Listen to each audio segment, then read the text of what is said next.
À quoi sert l'école et l'université en Afrique?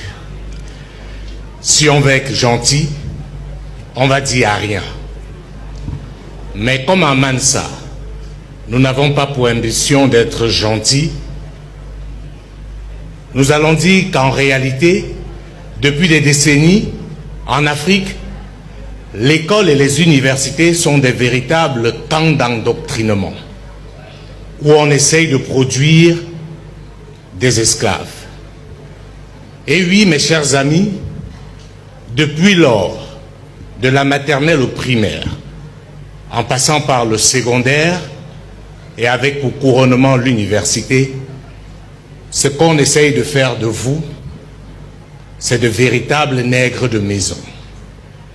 Pendant que les autres ont conduit leur système éducatif dans l'optique de questionner leur environnement et de le transformer, en Afrique, on nous apprend à imiter les autres, à réciter ce que les autres font.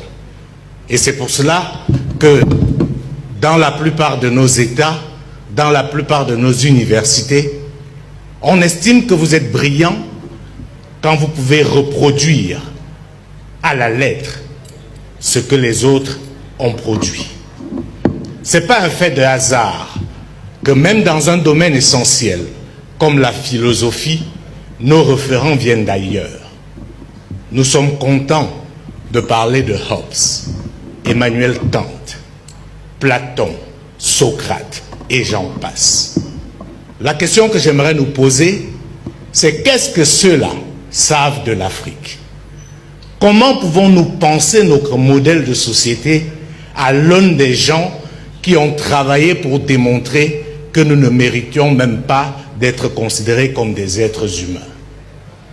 Il faut soi-même être ignorant ou accepter d'être esclave pour continuer à subir ce genre d'humiliation. Madame, Monsieur, vous n'êtes pas plus intelligent parce que vous savez réciter ce que les autres ont écrit.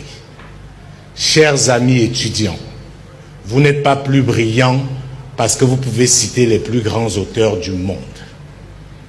Nous sommes venus ici ce matin pour vous dire que certains de vos enseignants, à défaut de vous mentir, vous travestissent.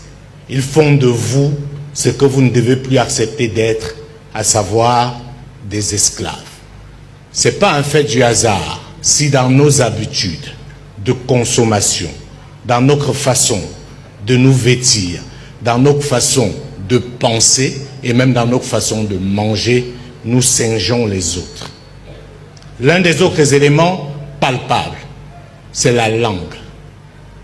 On nous a fait croire qu'on était analphabète ou illettré parce qu'on ne savait parler ni le français ni l'anglais.